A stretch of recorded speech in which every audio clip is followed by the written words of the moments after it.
Allez, nous voilà en route pour une nouvelle partie, la dernière de notre exploration des maladies et épidémies, ou donnez le nom que vous voulez. Comme d'habitude, je vous épargne une trop longue introduction, tout a été dit dans la première sur le pourquoi et le comment, sur les limites du choix, sur la dénomination un peu trompeuse, mais parce que je suis parti d'une base qui a nécessairement dû évoluer, et de l'intérêt de... Bon alors ça reste une tirade superficielle, mais au-delà de cette dernière, hein, qui ne dit pas grand-chose, l'intérêt de garder en tête l'importance du sujet dans notre histoire. Et pas que les épidémies et pandémies par l'omniprésence de la maladie comme fait social total quotidien jusque, disons, l'après-Seconde Guerre mondiale. On va procéder de la même façon ici, 10 maladies, plus ou moins graves, avec plus ou moins d'épidémies ou de pandémies en lien.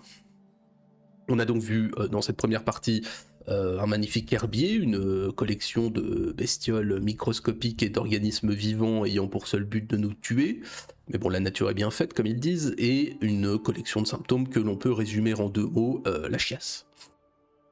C'est vraiment par le plus grand des hasards et par, je vole la phrase, je me le permets, le triomphe de la volonté que l'humanité a pu survivre à un monde qui semble avoir créé les conditions nécessaires à la vie pour mieux la détruire.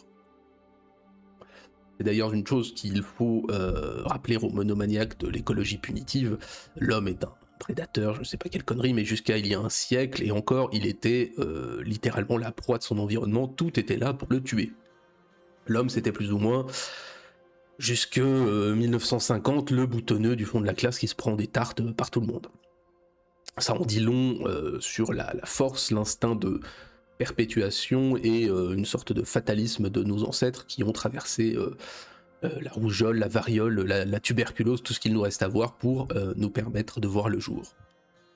Ce qui nous amène au second constat qui découle de cette lutte remportée, au moins dans les pays avec un QI moyen supérieur à 70, et donc ce triomphe de l'homme sur une large partie des maladies infectieuses en Europe au moins. Si la variole semble avoir disparu corps et âme et partout, la tuberculose, la dysenterie, la typhoïde, ce sont des mots absents de notre vocabulaire médical quotidien, tant mieux.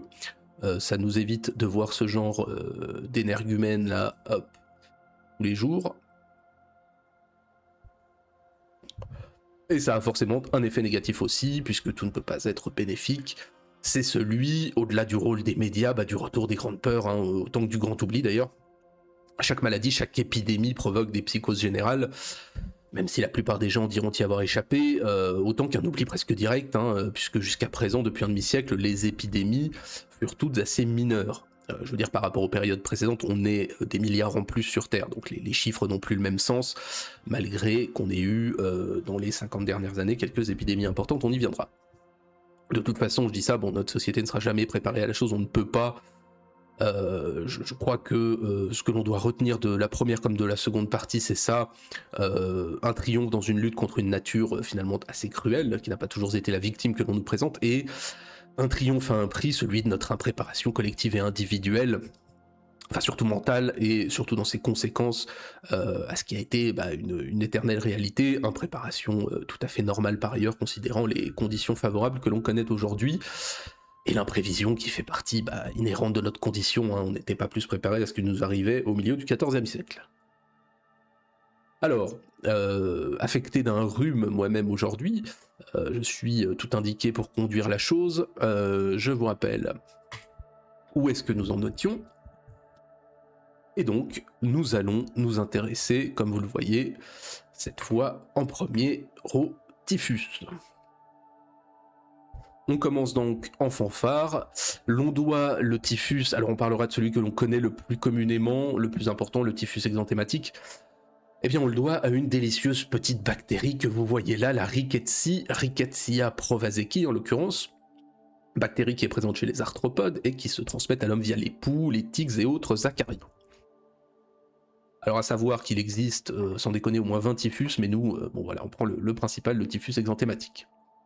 Les Rickettsies, en général, portent le nom de Howard Taylor Ricketts, qui va démontrer le rôle des tiques, notamment dans la transmission de la maladie.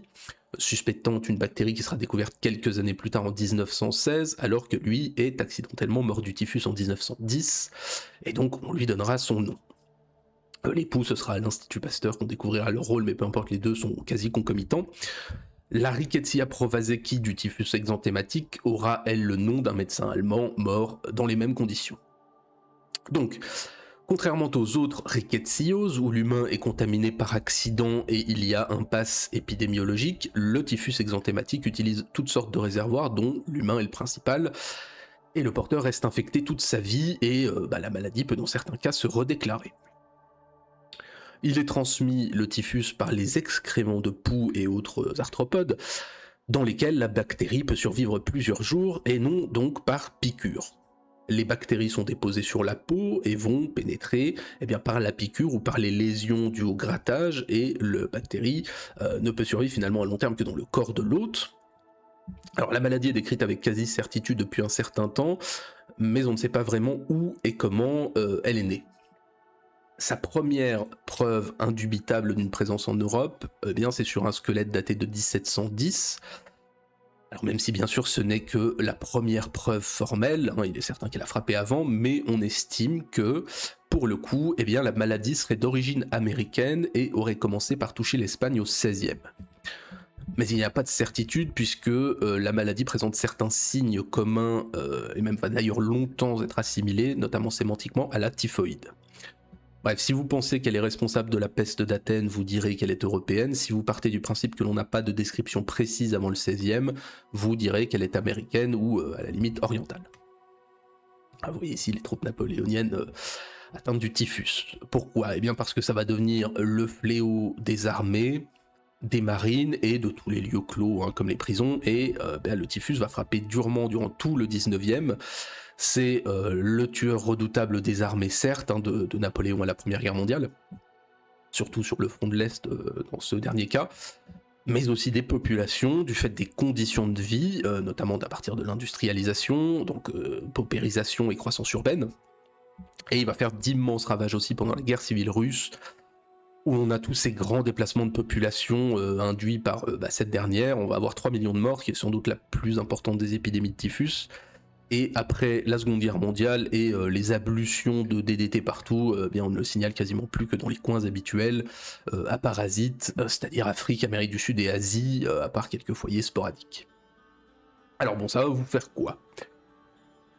Après une période d'incubation, fièvre brutale, maux de tête violents, vous devenez tous sécos avec des muqueuses noirâtres, vous avez exanthème, donc d'où son nom, éruption cutanée, souvent vomissement, enfin bref un petit peu la galerie habituelle, et surtout dans 80% des cas apparaît, d'où son nom, le tuphos, l'abattement, vous êtes inerte, insomniaque et délirant. Les complications sont nombreuses, surtout pulmonaire, mais bon, ça peut être de tout, cardiaque, neurologique, et la maladie est mortelle, disons dans un cadre commun sans antibiotiques, à 30%, d'autant plus que le typhus souvent s'associait à d'autres maladies pour vous dégommer, et en plus de ça, on en reste porteur toute sa vie. Pendant longtemps, on n'a jamais eu de traitement spécifiques et efficaces, à part pour les symptômes, et c'est l'arrivée des antibiotiques au milieu du XXe qui va permettre les guérisons rapides. On avait toujours les mesures d'hygiène contre le pouls et autres parasites éventuellement, mais rien de plus. Les vaccins sont très difficiles à produire, ça va être un enjeu énorme pendant notamment la Seconde Guerre mondiale, où on va avoir les premières réussites, mais comme vous vous en doutez, ça va être abandonné avec l'arrivée des antibiotiques. Alors, il faut ensuite trouver une épidémie, et mon cœur à la base a balancé entre l'Irlande, qui va se faire dévaster à plusieurs reprises, et la Russie, dans cette grande épidémie post-guerre civile ou pendant la guerre civile, mais tout ça, ça va faire bien trop de morts, c'est bien trop triste, on va avoir le temps d'en voir des gros chiffres. Allons plutôt, comme le dit la chanson, dans les prisons de Nantes. Ici, l'on va avoir de la fin 1793 à la mi-1794 une belle petite épidémie de typhus qui va faire 10 000 morts dans la ville. Alors pourquoi ? Comme vous le savez, les prisons sont quelque peu surpeuplées à cause de la guerre de Vendée et règne la pénurie alimentaire et l'insalubrité dans la rue. Enfin, j'ai dit à cause de la guerre de Vendée, je suis pas expert en figure de style, je sais pas si c'est une métonymie ou une synecdoque, mais en fait les prisons sont surpeuplées à cause des révolutionnaires qui répriment la révolte vendéenne, ce serait plus juste de te le dire comme ça. Pour la figure de style, j'hésite entre les deux, je laisserai les plus savants me dire, c'est pas si facile de se rappeler exactement de quoi qu'est-ce. Je suis pas expert en figure de style, c'est très difficile de se souvenir de tout et à quoi ça correspond. C'est un exercice de français assez compliqué. On compte à l'époque dans la ville 12 à 20 000 prisonniers, dans une ville qui compte à peu près 90 000 habitants, qui a connu fatalement une forte augmentation de sa population avec les déplacés et autres militaires en balade. Carrier, que vous connaissez peut-être, ce philanthrope devant l'éternel, va y trouver la justification d'encore plus d'exécutions, mais le problème c'est que comme il n'y a pas de service de voirie, les cadavres ne sont même pas ôtés d'où ils meurent. Même chose avec les noyades dans la Loire, les mariages républicains et autres actes de philanthropie nantaise. On a des milliers de personnes qui vont pourrir littéralement l'eau. Bon, c'est un peu une extermination, mais peu importe, ça va entraîner la diffusion du typhus dans toute la ville. Alors, entre autres, dysenterie, gale et scorbut, c'est les joies du temps. Les conditions sanitaires qui règnent, notamment dans les prisons, sont absolument indescriptibles. L'épidémie va y commencer au mois d'octobre 1793 et ne s'arrêtera qu'en juillet 1794 après bien le désengorgement des prisons par manque d'effectifs via exécution de masse. Alors le bilan total ne peut pas être établi avec précision puisque on ne tient pas des registres de tous les exécutés, certains meurent d'autres choses alors qu'ils sont malades du typhus, mais disons entre 8 et 15 000 personnes en moins de 10 mois, ce qui est pas mal pour une seule ville. Alors bon, la maladie est toujours présente. On a eu par exemple une épidémie, on a eu 100 000 cas au Burundi en 1997. On a des petits foyers un peu partout, mais ça reste assez médiocre de nos jours. Ceci dit, et même si j'ai pris le cas pour le coup d'une épidémie citadine limitée, le typhus fait quand même partie des grands tueurs de l'histoire, au moins à partir du 16e, d'autant plus que là je n'ai pris qu'un seul d'entre eux, je n'ai pris que le typhus exanthématique. Et ceci étant, vu ce qu'il est aujourd'hui et son apparition finalement assez tardive s'il vient d'Amérique, où on ne peut pas mesurer ses effets, bah, je pense que au classement, hop, je vais faire la transition, ce sera fatalement en dessous de la variole, du choléra et autres. Très clairement, on est, à mon avis, un cran en dessous, encore que bon, comme d'habitude, mon classement n'est pas non plus une science exacte. Alors voilà pour le typhus. Passons maintenant à complètement autre chose, puisque nous allons parler de la suette. Alors la suette, une maladie méconnue, qui n'existe plus ou qui semble ne plus exister, et que l'on va devoir traiter autrement, sur un mode peut-être plus proche de ce qu'aurait été une tier list des épidémies en tant que telles. C'est bien aussi de varier un peu la forme. D'ailleurs, j'aurais peut-être dû le faire plus souvent, mais bon, pas le temps pour les regrets, comme disait l'autre. Alors la maladie va frapper lourdement l'Angleterre au 15e et 16e, avant de s'étendre au continent et notamment à la France sous une forme adoucie et de disparaître au 20e siècle. Il n'y a aucune description de symptômes proches de la suette, alors le nom vient de l'anglais sweat, la sueur, avant la première épidémie de 1485. La maladie comportait une arrivée subite des signes cliniques et une mort, parfois après quelques heures, comme d'ailleurs la guérison. Ces symptômes décrits comportent vertige, maux de tête, douleurs musculaires avant une sudation brutale, des litres et des litres de sueur en quelques heures sans cause apparente, donc la soif, des douleurs cardiaques, un essoufflement et probablement une atteinte pulmonaire avant une mort, comme on l'a dit, rapide ou une guérison qui ne provoquait par ailleurs aucune immunité. La cause en est complètement inconnue, de même que la provenance d'une maladie qui commence subitement à la fin de la guerre des Deux Roses, même si on estime parfois qu'elle a pu être ramenée de France par les mercenaires d'Henri VII, qui eux paraissaient immunisés, pourquoi pas, mais on ne saura jamais, et surtout ça n'explique pas pourquoi on n'en a pas trace avant pour autant. De la même façon que l'on ne s'explique pas sa méthode de transmission, c'est une maladie qui va toucher surtout les hommes, qui va épargner largement les enfants et qui va décimer toutes les couches de la société. On ne sait donc rien, mais dès l'époque de ses ravages, on sait que c'est une maladie bien distincte et que c'est une peste inhabituelle.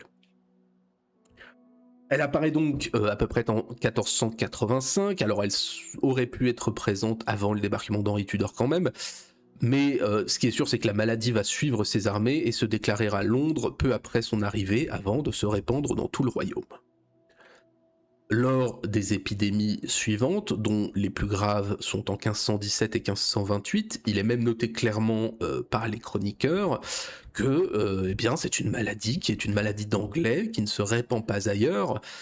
Par exemple, quand eh bien, la maladie touche Calais, qui est à l'époque anglaise, eh bien, elle ne touche pas la France. Elle va quand même être introduite à Hambourg en 1529, elle va se propager le long des voies de navigation, elle va se répandre de manière exponentielle à une vitesse folle, partout où elle passe, et elle ne dure quand même que quelques jours, partout. Elle tue par exemple 497 des 500 infectés à Dortmund en 4 jours, 800 des 1500 infectés en 6 jours à Augsbourg, et dès la fin de 1529, c'est-à-dire quelques mois plus tard, eh bien, elle a disparu du continent européen pour ne plus jamais revenir sous cette forme. Voilà pourquoi je disais que c'était principalement une maladie anglaise. Et sa dernière occurrence est attestée en avril 1551 à Shrewsbury pour ravager à nouveau ensuite l'Angleterre pendant quelques mois. Alors vous voyez ici le duc de Suffolk enfant qui y succombera. Et si finalement elle ne tue au cours de ces 4 occurrences principales, elle ne tue que quelques dizaines de milliers de personnes. Bon, à l'époque, il n'y a pas 60 millions d'Anglais non plus, mais elle va marquer le royaume par 2 choses. Le fait qu'il soit le seul réellement touché, à part ce petit épisode de quelques mois en Allemagne surtout, et elle va marquer par les ravages qu'elle va faire dans la haute aristocratie qui était usuellement mieux protégée des maladies. Et c'est peut-être ça aussi qui fait que parmi toutes les espèces de maladies de merde qui traînaient à l'époque, eh bien, elle a attiré l'attention. Je ne vais pas vous faire la liste des éminences qui lui doivent leur fin, mais c'est vrai que vous pouvez ne pas avoir tué grand monde et avoir quand même un impact historique, hein, notamment si vous faites des morts dans la famille royale ou dans la haute noblesse. Les chiffres exacts du nombre de morts sont difficilement déterminables vu les événements du temps et certaines épidémies de peste au sens quasiment strict qui sont concomitantes. J'ai dit quelques dizaines de milliers, c'est un peu ce que j'ai lu à droite à gauche, mais c'est vraiment au doigt mouillé. Mais, puisqu'il y a un mais, ça ne s'arrête pas là, puisque c'est ensuite la France qui va avoir la primeur de sa version de la maladie, version tout aussi inconnue, tout aussi nationale, mais moins mortelle, la suette de Picardie ou suette miliaire. Les symptômes sont un petit peu les mêmes en moins fort, alors pas rigolo quand même, anxiété, sensation de mort imminente, douleurs insoutenables, étouffement, avec une éruption cutanée qui par contre était absente de la version anglaise, et avec un taux de mortalité d'environ 10%, ce qui est quand même déjà pas mal. On va avoir en France près de 200 épidémies en 200 ans, toutes extrêmement localisées, au maximum sur un département, qui vont faire un nombre de victimes modéré, hein, quelques centaines à chaque fois, mais ça apparaît et disparaît de façon tout aussi soudaine. À titre d'exemple, en juillet 1880, on va avoir 150 morts dans le mois sur l'île d'Oléron, et hop, ça part, ça disparaît, on n'a plus de nouvelles. Finalement, les chiffres de cette épidémie globale, même si on prend tout, ça reste faible par rapport à ce qu'on a vu, mais son aspect inconnu et incompréhensible a attiré l'attention. Symptômes variés, déroulement sans logique, issue complètement incertaine, apparition et disparition quasiment magiques, tout ce qu'il faut pour de beaux débats dans l'histoire médicale. Alors à quel coupable pense-t-on aujourd'hui ? Bien ma foi, on a pensé à certaines fièvres, mais aujourd'hui on pencherait pour ce diable d'antavirus dont les épidémies de syndrome pulmonaire collent parfaitement. Le problème c'est que on avait un mode de transmission interhumain qui prévaut dans la Suède, en tout cas c'est ce que l'on pense, qui ne collait pas au modèle de l'antavirus, mais le modèle a un petit peu été remis en question avec, vous savez, cette croisière de merde là qu'on a eue récemment. Donc on n'est pas sûr, peut-être un hantavirus inconnu, mais ça pourrait être ça, ce qui serait corroboré par les études sur l'une des toutes dernières épidémies de Suède de Picardie qu'on a eues en France en 1906, qui avait touché 6000 personnes, où eh bien, on a incriminé la puce du mulot. Ce qui n'explique pas d'ailleurs pour autant les disparitions aléatoires, hein, puisque si c'était les rongeurs qui transmettaient la maladie, bah, le virus devrait être constamment réintroduit comme la peste, hein, jusqu'à épuisement du vivier murin, tout simplement. Donc on a aussi incriminé l'anthrax, on a aussi incriminé un virus dérivé de la rage, mais on ne sait pas, et on n'a pas encore réussi à répondre à la question avec des tests génétiques sur les morts. Ceci étant, il n'y a pas de raison de douter que eh bien, maladie bien particulière il y eut, mais voilà, mystère quand même. Alors, dans le doute sur la chose, ma foi, ce sera dernier rang, hein, puisque, bon, au nombre de morts, on est sur quelque chose de petit, en plus c'est complètement mystérieux, voilà, on n'est pas sur un truc non plus monstrueux et une pandémie mondiale avec des millions de morts, mais ça méritait tout de même d'être raconté. Alors, étant malade moi-même, je vais faire une toute petite pause mouchoir, excusez-moi. Un petit peu indélicat, mais ma foi, il faut ce qu'il faut. Sinon, je vais avoir la morvonnée comme un enfant de 4 ans, et si je peux éviter, c'est mieux. Alors ensuite, diapo, hop, transition. Puisque, eh bien là, on passe à toute autre chose, et même avant d'en parler, pas de suspense, vous avez peut-être vu qu'on parlait de la peste, ce sera tout en haut, ce sera tout en haut du tout en haut même, puisque, honnêtement, y a-t-il une maladie plus connue que la peste? Alors, par où commencer? On va reprendre peut-être notre développement habituel, même si on a déjà bien évoqué le sujet au travers d'un livre précédent. La peste, on la doit à Yersinia pestis, qui est un magnifique petit bacille divisé en plusieurs sous-espèces, qui a une histoire ancienne. Une souche primaire a été retrouvée dès 5000 avant Jésus-Christ dans la Baltique. Alors sans aucun doute moins virulente et surtout intransmissible par la puce, qui est le vecteur premier pour une bonne transmission de masse. Et ça, eh bien, on va le retrouver après les habituelles évolutions du virus vers 2000 avant Jésus-Christ pour avoir de bonnes pestes buboniques. À partir de cette date, elle va se répandre et se diviser. On a certaines souches qui vont disparaître, hein, c'est le cas de la souche responsable de la peste dite justinienne. Ce qui est sûr, c'est que peu importe la souche, c'est à Yersinia pestis que l'on doit toutes les grandes épidémies de peste, et que le bacille vient d'Asie. Le terme peste, d'ailleurs, en tant que tel, étant finalement assez tardif, je crois que c'est du 15e, hein, qui correspond à pestis, en latin, le fléau au sens propre, hein, l'outil, même si on avait déjà du vocabulaire associé, type pestilence et compagnie, mais je crois que le terme de peste est finalement assez récent.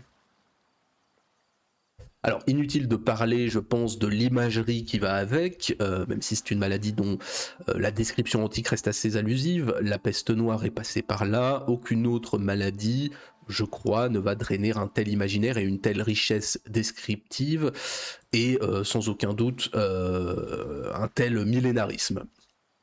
Salut Macron au bûcher, bonsoir à toi. Nous en sommes à la peste. Alors, ce n'est qu'en 1894 que le bacille est identifié par Alexandre Yersin, d'où son nom, et en 1898 que le français Paul-Louis Simon va attribuer sa transmission à la puce. Ça va donner tout de même lieu à d'infinis débats, puisque à l'époque, la transmission par ce biais est encore peu admise, il faudra 10 ans pour que la chose soit définitive. On en avait parlé, comme on avait parlé du mécanisme de transmission et des nombreux questionnements, allons simplement, sur la transmission, c'est piqûre de la puce et régurgitation. Hein, je vous renvoie au cas où, parce que pour ceux qui seraient comment dirais-je, mis en appétit par la chose, on en a parlé dans les chemins de la peste que j'ai traité cette année dans les vidéos Un livre et au lit. C'est une épizootie murine. Il y a plusieurs espèces de rats, il y a plusieurs espèces de puces, mais le mécanisme de transmission de base, c'est le blocage. La puce n'arrive pas à se nourrir par accumulation du bacille, et donc va piquer encore plus pour régurgiter la bactérie, et une fois les rats décimés, eh bien, les puces vont passer à l'homme. La maladie peut prendre plusieurs formes. Après la morsure, en quelques jours, vous développez un ganglion, un bubon, où le bacille est provisoirement arrêté et la maladie est encore curable si vous avez des antibiotiques, quoi, si vous n'êtes pas en 1350. Peste avec bubon qui est un des 3 types de peste, puisque ensuite il va évoluer vers la peste septicémique, qui est donc le second type, donc l'infection générale, la mort en 36 heures dans quasiment tous les cas, vous chopez toutes les merdes possibles, ça vous détruit le cœur, le foie, les reins, la rate, voilà. Mais peste bubonique comme peste septicémique ont au moins l'avantage de ne pas être transmissibles et contagieuses, d'homme à homme, hein, j'entends, puisque bien entendu les puces vont continuer à transmettre la chose. La troisième forme de peste, elle, est contagieuse entre humains, c'est la peste pneumonique, qui est plus rare lorsque le bacille atteint les poumons. Donc là, ça se fait par voie aérienne ou par contact avec des éléments infectés, et puis là, c'est plutôt détresse respiratoire, et vous êtes finito en 24 à 72 heures. Alors aujourd'hui, bien entendu, par la dératisation, par les mesures de quarantaine, par l'insecticide, par un traitement précoce lors de la phase bubonique, on évite les grandes épidémies, de même qu'il existe aussi un vaccin, mais il a une durée d'usage assez courte, seulement quelques mois. Les vaccins, ils apparaissent assez tôt, ils sont abandonnés à la fin du XXe, puisqu'on a développé depuis des solutions médicamenteuses. Donc là-dessus, on semblerait à l'abri. Alors si on est à l'abri aujourd'hui, il y a quand même eu 3 grandes épidémies ou pandémies historiques. La première dure du 6e au 8e, la deuxième, qui est sans doute la plus connue, du 14e au 18e, et la troisième du milieu du 19e au milieu du 20e. Alors j'ai pensé qu'il était plus intéressant de se pencher sur la dernière, c'est aussi un peu plus simple, hein, on évite tout l'imaginaire, toutes les phases de magie et autres empoisonnements des puits par les juifs et les lépreux. Même si en l'occurrence on aura quand même l'occasion d'un racisme anti-chinois ou anti-indien, anti tout ce qui se lave pas, mais c'est une autre histoire. Alors c'est vrai que les 2 épidémies précédentes, les 2 premières vont faire des ravages absolument délirants, mais honnêtement à ce stade il y a pléthore d'épidémies dont on n'a pas parlé, et qui sont même fort sous-estimées parfois, hein. C'est le cas, on n'a pas parlé de la peste antonine par exemple, alors qui n'est pas la peste, peu importe, mais qui va tuer quasiment un tiers des habitants de l'Empire. Donc on n'est pas à une épidémie mortelle de masse près, hein, on peut parler un petit peu d'autre chose. Et surtout d'une épidémie peut-être ou d'une pandémie moins connue. Donc la troisième pandémie mondiale de peste, sans doute effectivement plus méconnue parce qu'elle fera moins de victimes et parce qu'elle impactera 2 pays où les gens meurent sans qu'on s'en rende compte puisqu'ils sont remplacés plus ou moins par des clones, c'est-à-dire la Chine et l'Inde. Alors elle apparaît en Chine, quel autre pays vous me direz, dès la fin du 18e, mais elle reste cantonnée, vous me pardonnerez la blague sur la Chine, dans des coins semi-désertiques. Bon, à partir d'études poussées sur la chose, on ne sait pas. Néanmoins, s'il s'agit de la souche de la peste noire qui serait retournée en Asie ou d'un foyer endémique sauvage. Au milieu du 19e, le coin va connaître d'importants mouvements de troupes et la maladie va se répandre à travers le pays, mais ça reste encore à cette époque-là une épidémie nationale, jusqu'à toucher Canton début 1894, où tout le monde s'en fout un peu puisque ça va tuer quelques dizaines de milliers de Chinois, ça n'intéresse pas les gens, puis Hong Kong, où là, on va commencer un petit peu à paniquer. La peste va se répandre rapidement dans toutes les villes portuaires sur tous les continents. Le Japon est atteint en 1896, l'Australie en 1899, les États-Unis en 1900. Mais dans tous ces cas, malgré quelques résurgences, l'épidémie va être, il faut le dire, admirablement contenue par la dératisation et la quarantaine. Vous avez ici la peste en Mandchourie. On empile les gens comme des bûches. Alors ce ne sera pas la même chose en Inde, notamment, qui est touchée à partir de Bombay en 1896, où elle va ravager le pays, elle va atteindre de là l'océan Indien et le monde arabe, où elle va s'installer assez durablement. L'Europe est atteinte la même année, on va avoir des cas répétés de peste jusque dans les années 30, j'avais parlé au moment des chemins de la peste de cette épidémie à Paris en 1920, alors c'est une centaine de cas et 34 morts, mais c'est à Paris quand même. Mais à chaque fois, encore une fois, malgré des petites épidémies annuelles dans pas mal de ports européens, la situation va être contrôlée de façon préventive avant toute extension de l'épidémie. On sera dans l'anecdotique puisque au global et au maximum, on estime que la peste fera 5000 morts en Europe entre 1899 et 1950. Alors ce qui n'empêche qu'elle va se répandre d'Europe en Amérique du Sud et en Afrique noire où elle va toucher pas mal de personnes, mais là on manque de données. À titre d'exemple, j'ai trouvé ça, le Pérou va reconnaître officiellement 20 000 cas de peste, ce qui est tout de même déjà pas mal, entre 1900 et 1930. Ceci étant, c'est en Chine et en Inde que effectivement, bien cette pandémie va connaître des flambées importantes. En Inde, dans les premières années de l'épidémie, on va avoir 1 million de morts par an. Et à partir de 1920, eh bien, toute cette pandémie de peste connaît un important déclin. Elle redevient ce qu'on appelle enzootique, c'est-à-dire que c'est une maladie qui va à nouveau se cantonner aux rats. Et pour devenir à partir des années 50, ce que l'on connaît aujourd'hui, c'est-à-dire une maladie qui fait où l'on a quelques centaines de cas par an, malgré des épidémies locales de temps en temps, type Madagascar, ce genre de choses. Parfois, on a des résurgences. Et au global, cette épidémie que l'on étale en gros de 1850 à 1950 pour faire simple, elle va faire quand même un nombre de morts important. Alors tout le monde n'est pas d'accord, mais on estime qu'elle va faire sans doute aux alentours de 15 millions de morts, quasiment tous en Orient. Je pense que les 9 dixièmes se trouvent, voire plus, se trouvent en Inde et en Chine. Alors très clairement, plusieurs raisons expliquent le fait qu'on l'ait contenu. On va avoir des mesures prises, on va avoir pour le coup une vraie coopération internationale. Alors l'évolution de l'hygiène aussi, puisque malgré le fait qu'on ait encore des taudis parisiens et compagnie, le Moyen-Âge est quand même loin. Et surtout, on a, ce qui est important, et ce qui avait été souligné dans ma vidéo précédente, on a sans doute la probable immunité acquise des espèces murines européennes. Et ça compte beaucoup. Alors néanmoins, je pense que aucune maladie n'a autant marqué les esprits. Elle reste une maladie endémique qui peut devenir dans certains coins, comme je l'ai dit, épidémique, sans doute plus pandémique aujourd'hui. Le dernier cas en France remonte à 1945, et voilà, comme j'ai dit, hors quelques explosions dans des foyers, voilà, à Madagascar, je crois qu'il y en avait eu au Vietnam aussi. On n'a plus normalement que quelques centaines de cas par an. Il est même possible que la peste ne soit pas le plus grand tueur de l'histoire si on cumule tout, malgré ce que l'on pourrait penser. Mais je pense qu'aucune maladie, en tout cas pour les 2 premières épidémies, n'est autant, et toujours avec cet européanocentrisme, n'a été autant une catastrophe sanitaire et démographique et un fait social total.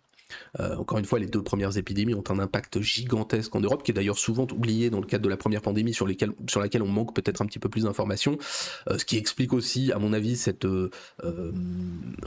formation mentale, presque cette épigénétique, j'ai envie de dire, ce qui explique les mesures prises pour la 3e, alors que finalement le risque était faible et qu'on avait des maladies à l'époque qui tuaient bien plus et qu'on n'en faisait pas autant contre, parce qu'à mon avis, aucune autre maladie ne trimballe autant d'images et de fantasmes.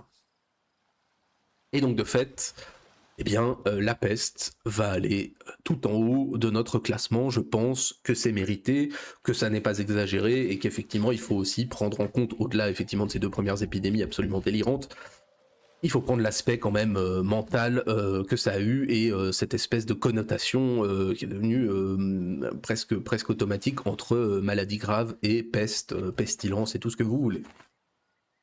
Hop. J'essuie mon nez puisque moi-même je suis pestiféré. Voilà.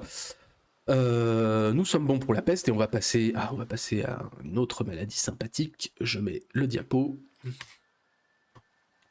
Puisque nous allons passer au sida, et vous voyez ici le virus de l'immunodéficience humaine, le VIH. On continue sur les chapeaux de roue avec ce qui est peut-être la grande épidémie, la grande pandémie contemporaine, l'une des plus mortelles aussi, c'est vrai, qui a peut-être finalement tué moins rapidement que le Covid-19 qu'on a eu, qui est l'autre grande pandémie moderne sans doute, mais qui a drainé la même folie médiatique et surtout une peur peut-être plus primaire parce que le sida était plus qu'une maladie, ça devenait un phénomène qui a transformé les comportements de l'intime. Alors peut-être que le Covid a aussi transformé bien des choses dont on ne se rend pas forcément compte, mais il y a une dimension autre, notamment sexuelle. Allons-y donc.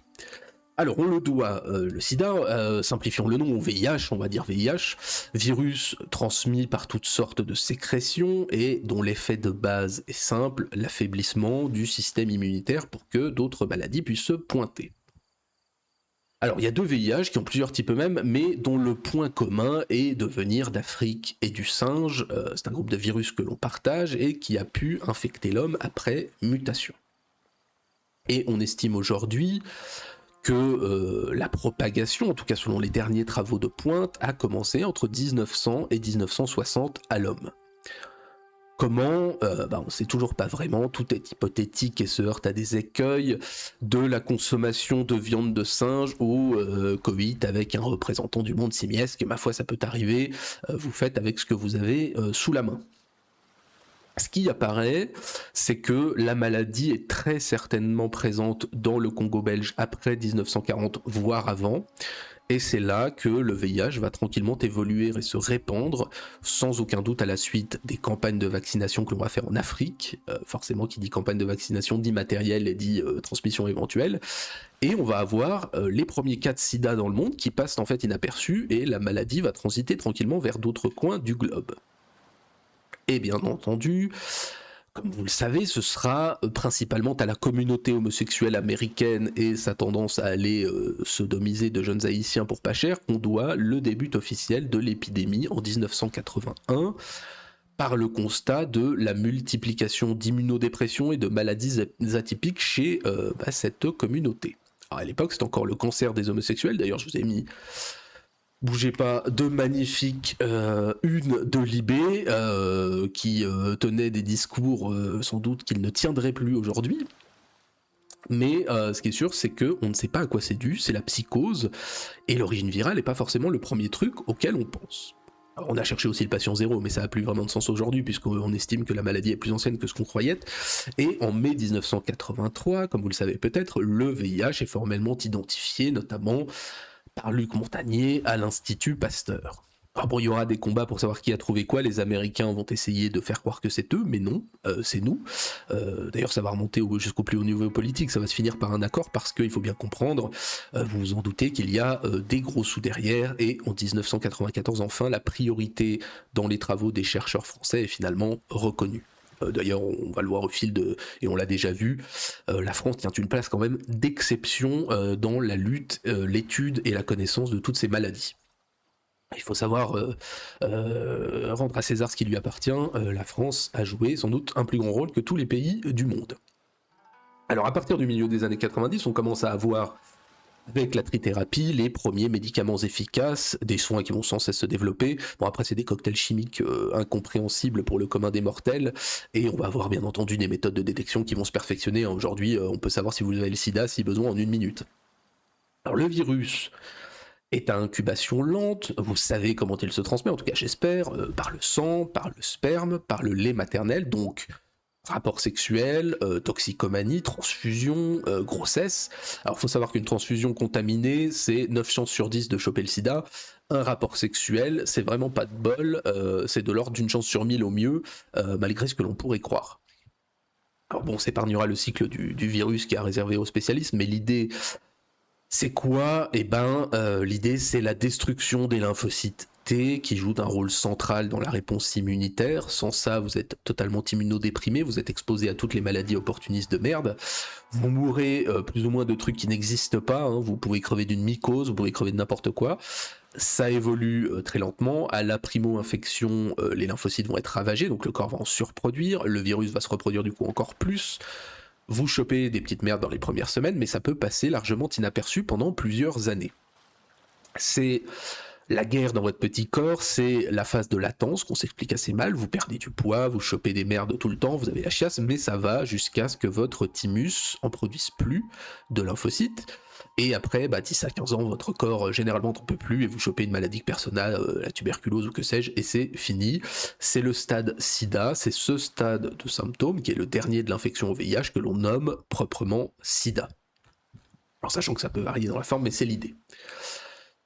Alors, je m'appesantis pas plus parce que, sur certains points, parce que l'aspect social, sociétal, médiatique, ça mériterait sans doute une vidéo entière. Dans les années 80, c'est le grand sujet médiatique de santé publique, c'est le grand sujet des célébrités. Vous avez les films, vous avez les associations qui se montent, l'impact que ça va avoir aussi sur l'homosexualité, puisque on va avoir le coming out forcé de nombre de gens connus, hein, dont je vous ai mis un exemple ici.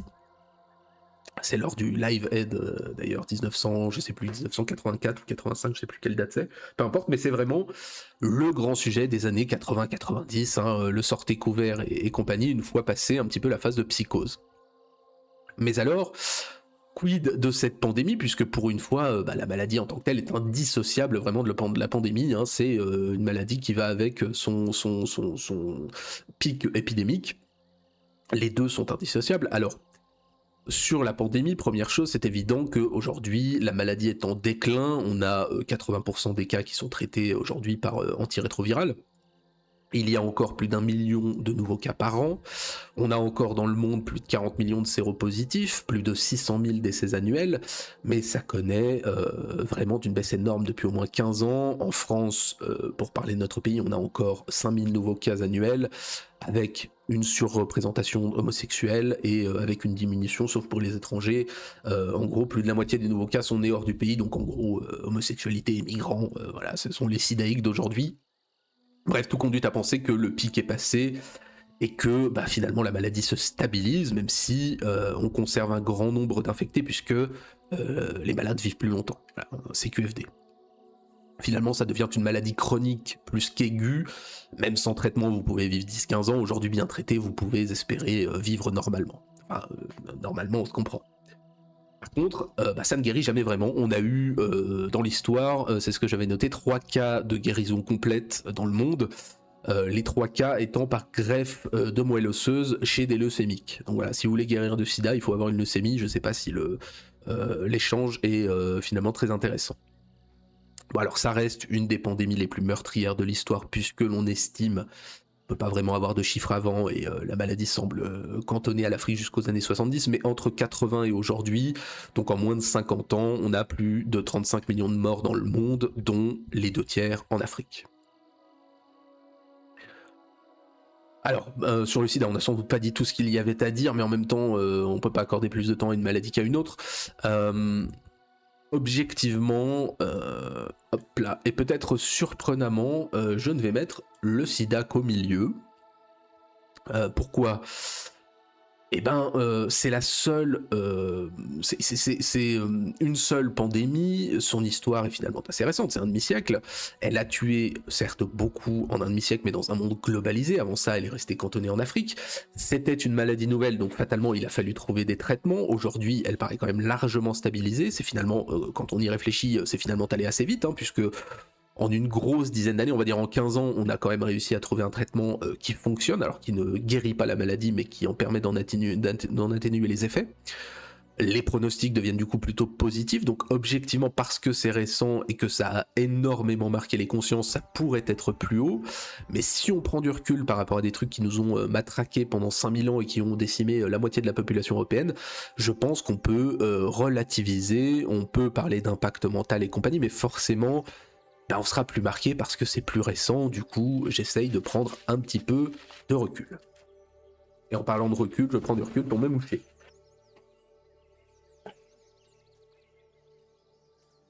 Vous inquiétez pas, ça n'est pas le sida. Et quand bien même, ça ne pourrait pas se transmettre par le canal auditif. Alors, après le sida, tac. Ah oui, effectivement. Après le sida, on colle involontairement à l'actualité, puisqu'on est en pleine épidémie africaine en ce moment, alors qui est un pléonasme, épidémie africaine, vous me direz, mais nous allons parler de la fièvre Ebola. Alors, à quoi que c'est dû ?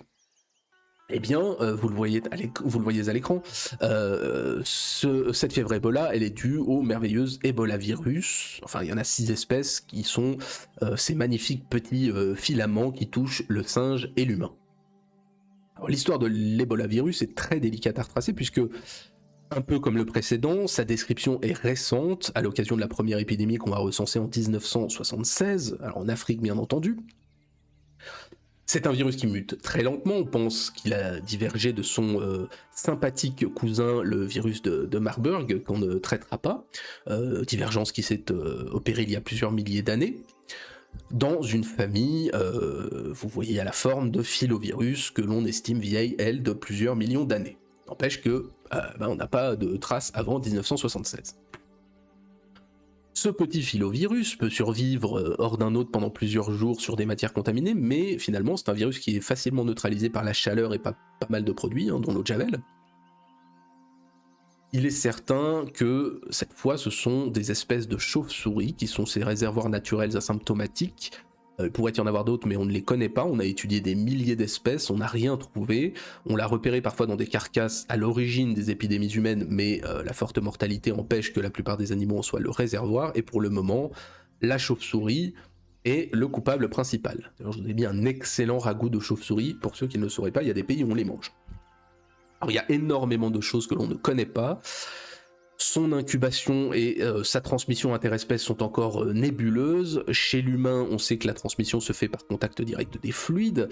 La transmission aérosol semble possible en conditions parfaites de labo, mais n'a jamais été observée en conditions naturelles, ce qui est une excellente nouvelle. Il peut être transmis par voie sexuelle aussi, théoriquement, ou par le lait maternel. Mais bon, vu la rapidité des effets, faut en vouloir. Enfin, oui et non, on va y venir. Et donc on a plusieurs espèces, notamment le virus Ebola du Zaïre qui est complètement délirant, qui est mortel dans 90% des cas. Mais alors qu'est-ce que ça fait comme maladie ? Eh bien, vous avez une superbe fièvre hémorragique, hein, on retourne à nos premiers amours liquides, ça faisait longtemps qu'on n'avait pas parlé de déjection aqueuse. En fait, vous avez une hyper ultra méga grippe couplée à la même chose en gastro, vous avez forte fièvre, fatigue, diarrhée sanglante, jusque 10 litres par jour, nécrose interne, hémorragie, bref, vous saignez par tous les trous, au sens strict, et en 2 semaines maximum, c'est défaillance multiple et dodo pour toujours. C'est long, hein, 2 semaines quand vous avez ça. Le virus attaque l'ensemble de l'organisme, il attaque toutes les cellules, il n'en a rien à foutre, il vous détruit. Et en fonction du type de virus, c'est de 50 à 90% de létalité, ça ne pardonne pas, en sachant en plus que l'on n'a pas de protocole sûr pour le guérir, c'est réhydratation, anticoagulant et compagnie, en fait c'est lutte contre les symptômes en espérant que vous creviez pas. Et si vous vous en sortez, au-delà de pouvoir garder des séquelles, bien entendu, vous restez pendant longtemps un nid à merde, et c'est là où le rapprochement avec ce qu'on a dit, hein, les maternelles et actes sexuels, c'est là où le rapprochement avec les transmissions proches du sida deviennent pertinentes, puisque votre sang ou votre sperme peut être contaminant des mois après votre rémission. Alors il n'y a pas grand-chose à dire sur l'histoire de la lutte contre cette merde, puisque ça touche que les Africains et que tout le monde s'en branle. Il y a un vaccin récent pour l'un des types de virus, mais bon, quelle utilité de le filer à toute une population pour une maladie de toute façon qui bute dans des coins où les gens vont mourir de maladies au Moyen-Âge. Non, plus sérieusement, le vaccin n'est pas encore abouti, il y a des doutes sur l'efficacité de la chose, peu importe. Et surtout, en plus de ça, si chaque continent en a, à part l'Afrique sans doute, eh ben, on a tendance à conserver les stocks au cas où. En fait, si on a commencé dès son apparition, en tout cas sa découverte, les recherches, en fait, c'est surtout par crainte de son utilisation dans le bioterrorisme. Et c'est pour ça qu'on a tendance à conserver nos propres stocks de vaccins. Et au-delà de ce dernier, depuis quelques années, on a des cocktails chimiques qui donnent quelques résultats avec une baisse de 30% de la mortalité, mais ça ne concerne que la souche principale et ça reste une maladie avec une mortalité absolument délirante. Alors bon, à ce stade, on doit parler épidémie. Il y en a une, comme je l'ai dit, en cours actuellement, on verra à la fin, mais quasiment toutes, Dieu merci jusqu'à présent, n'ont concerné que quelques dizaines ou quelques centaines de morts. Il n'y en a qu'une seule qui a frappé fort, c'est l'épidémie en Afrique de l'Ouest entre la toute fin 2013 et l'année 2016. La première contamination reportée à ce moment-là est en Guinée, et de là elle va se répandre de coin en coin, dans des pays où vous en doutez il n'y a aucune structure de santé publique et certaines coutumes propices à son extension. Ça va atteindre la capitale, ça va arriver au Libéria, où en plus on a des centres de traitement qui sont pillés, ce qui répand encore la maladie, puisque voler des couvertures de mourants n'est pas spécialement une idée brillante. Ça va se répandre au Sierra Leone, ça va se répandre au Nigeria, ça va arriver en Europe, où on a des ressortissants rapatriés, on l'a vu récemment aussi, qui ont contracté la maladie, et puis ensuite des voyageurs, du personnel médical. Aux États-Unis, on va avoir le premier cas mondial diagnostiqué hors d'Afrique. On aura la même chose dans d'autres pays européens, en Espagne, au Royaume-Uni, peu importe. Et en 2016, il semble que l'épidémie soit maîtrisée, il n'y a plus que de faibles résurgences. Alors, in fine, le bilan officiel serait de 28 000 cas et 11 000 décès, mais on estime que ça a été largement sous-évalué par manque de données en Afrique, et que ce serait plus probablement le double dans les deux cas. Donc ce qui est quand même 50 000 cas, 20 000 décès, c'est tout de même pas mal, mais on a vu mieux. Vous avez ici la carte des zones impactées par le virus.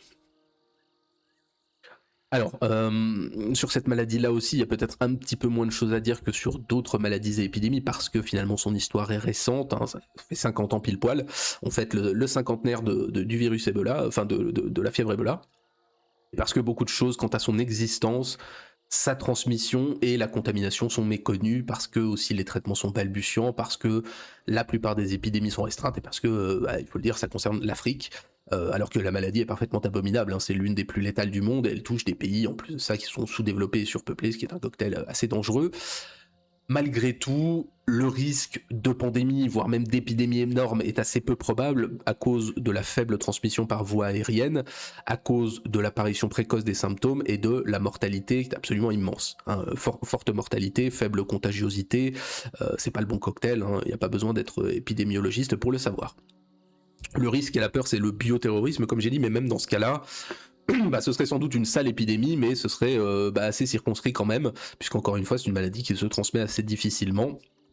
Et donc pour tout ça, finalement, eh bien, on est obligé de la mettre tout en bas. Et oui, puisque je peux pas, enfin, ou peut-être pas tout en bas, mais aller au deuxième rang, parce qu'on l'augmente d'un rang, parce que c'est vrai que par rapport à ses effets, c'est une maladie qui a un taux de mortalité absolument délirant, mais sur le reste, elle est quand même largement à la ramasse, hein, par rapport aux autres. Donc avant-dernier rang, tout en haut finalement pour la maladie, et puis tout en bas pour l'aspect épidémique, pour le risque et pour la durée. Voilà, on peut pas la mettre plus haut. C'est pas parce que c'est une maladie qui fait peur et qui est extrêmement mortelle que finalement c'est une maladie qui est si dangereuse que ça. Allez, passons. Passons. Et nous arrivons à la malaria ou le paludisme, peu importe.